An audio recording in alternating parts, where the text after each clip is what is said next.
মই আহিছিলোঁ ৰূপহীত dance workshop কৰিব আজি, কিন্তু বহুত বেড লাক, ষ্টুডেণ্টছে নাই, মাত্ৰ এইখিনি।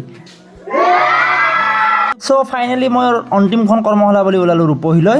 প্ৰায় গোটেই জুলাই মাহটো কৰ্মশালা কৰোঁতেই গ'ল এইবাৰ, ক'তো ওলাই যোৱাও নহ'ল, মানে ফুৰিব। আৰু চুৰি লাৰি থকাটো মোৰ এটা মিনিয়ান নিচিনা, মানে থিয়া হৈ থাকিলে ক'বাত। নিজৰ ফটোখন দেখি বিৰাট ভাল লাগে কিন্তু বেনাৰত। যিহেতু মস্ত গৰম, তো ষ্টুডেণ্টছৰো অৱস্থা দেখিছেনে, লগতে মোৰ অৱস্থাও চাওক। অৱস্থা বেয়া দেখি দায়িত্ব এটাই দি দিলে ষ্টুডেণ্ট এজনে। সেইটো খাই ওলালোঁ ভাত খাবৰ কাৰণে, পেটৰ অৱস্থা বৰ বিশেষ ভাল নহয়, সেইকাৰণে নিৰামিষে মাৰি দিছোঁ দিয়ক। এয়াৰ বিশ্বজিৎ, এইখন ডান্স একাডেমীৰ টিচাৰ। লাষ্টত এনেকৈ ৰুটিনটো অকণমান কৰি অকণমান নলেজ দিব চেষ্টা কৰিছোঁ, দি কিনে তাৰে পিছত এয়াৰ শেষত সকলোবিলাকে অকণমান মৰম দিছিলে, এনেকৈ সকলোবিলাকে ফটো উঠিলে।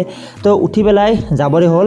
অলপ বেয়াও লাগিছে, ইয়াতে আহিলে বহুত এটাচমেণ্ট এটা হৈ যায় মোৰ ষ্টুডেণ্টছখিনিৰ লগত। আগতেও যিহেতু আহিছোঁ, দুদিনীয়া কৰ্মশালা আছিল।